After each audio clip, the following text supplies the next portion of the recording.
আজকে আমার late lunch. আমি অনেক দিন খুব ঠান্ডা সর্দিতে ভুগেছি, ইনফ্যাক্ট এখনও আছে।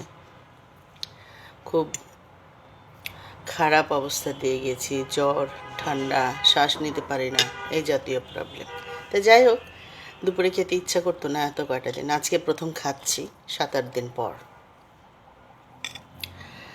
তো আজকে আমার যে বিষয়টা নিয়ে কথা, সেটা হচ্ছে যে রাগ, অভিমান বলবো না, রাগ, জেদ।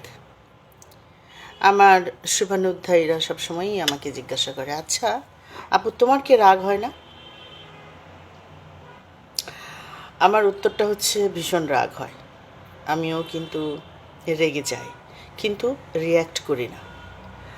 আমার মনের ভিতরে রাগটা হয় কি, একটা পর্যায়ে গিয়ে অভিমানে দাঁড়ায়, এবং যার সাথে রাগ হলো বা যার কোনো একটা কথা আমি কষ্ট পেলাম, তাকে বুঝতেই দিচ্ছি না যে তার এই কথাটাতে আমি বিরক্ত হয়েছি, কষ্ট পেয়েছি, রাগ হয়েছি, তাকে বুঝতে দিই না, তার সাথে নর্মাল চলতে থাকি, কিন্তু ভিতরে ভিতরে কষ্ট পেতে থাকি।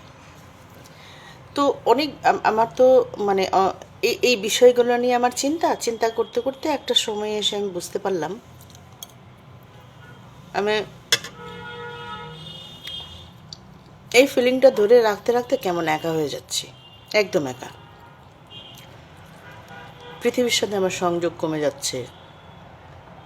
আমি বাসা থেকে খুব একটা বের হই না, কারোর সাথে তেমন একটা সংযোগ কিংবা অ্যাসোসিয়েটেড হতে পারি না। তো এখন আমার অ্যাসোসিয়েশনের মধ্যে আবার কিছু সুন্দর বিষয় আছে, কিছু ভালো মানুষ আছে, জ্ঞানী মানুষ আছে, যারা অনেক কিছু নিয়ে গবেষণা করে এবং খুব ভালো সুন্দর করে বুঝাতে পারে, কথা বলতে পারে।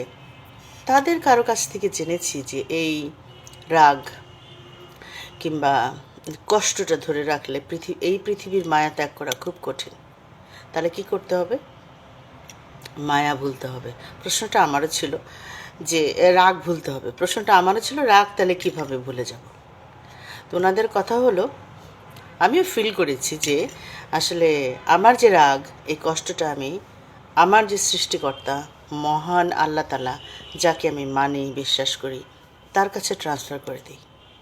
আবারও অভিমানটা চলে যায় তার কাছে, যে তুমি এটা ওকে করতে অ্যালাউ করেছো বলে আমি এই কষ্টটা পেয়েছি, সো এটা কমানোর দায়িত্ব তোমার। বাট ওই যেই মানুষটার সাথে আমার কষ্ট, সেই মানুষটার সাথে আমি কিন্তু নর্মাল চলতেছি, ভালোবেসে চলতেছি, এবং তার সাথে কখনোই খারাপ বিহেভ করতেছি না। তো একটা পর্যায়ে গিয়ে মনে হয় আল্লাহ হয়তো তখন বিপদে পড়ে যাবে, হ্যাঁ আমার এই বান্দা তো রাগ করেছে আমার সাথে, তখন হয়তো উনি আমাকে দয়া করবেন বা আমার পরিস্থিতিটা সুন্দর করবেন। তো আমার মনে হয় কি, আসলে আমাদের নিত্যদিনের কথা, নিত্যদিনের আলাপচারিতা, আমাদের চাওয়া পাওয়া, আমাদের সব কিছু আসলে আল্লাহ তাআলার সাথে হওয়া উচিত। আল্লাহ তাআলার সাথে যখন আমি এইভাবে কমিউনিকেট করতে থাকবো, আমি জানি না, আমি তো আসলে অনেক বেশি এই বিষয়ে জানি না, তবে বিশ্বাস করি যে আমি যখন এমন করে আল্লাহর কাছে আমার নিজেকে সঁপতে থাকবো, তখন নিশ্চয়ই আমি কিছুটা শান্তিও পাবো। সো আমি আমার শুভানুধ্যায়ী, আমার ফেসবুকের বন্ধুবান্ধব, আমার শ্রদ্ধেয়জন, স্নেহের জন, প্রত্যেকের জন্যে একটাই আমার কথা, অনুরোধ, আমরা রাগগুলোকে সব আল্লাহর দরবারে পৌঁছায় দিই, যে আমাকে তুমি শান্ত করো, আমার কষ্টটা তুমি দূর করে দাও, আমার রাগ তুমি কমিয়ে দাও, আমি চেষ্টা করব আর তুমি আমাকে দান করবে। আমরা মনে হয় এইভাবে আল্লাহর সাথে কথনটা যদি চালিয়ে যেতে পারি, তাহলে মনের অশান্তিটা কমবে। আজকে এইটুকুই।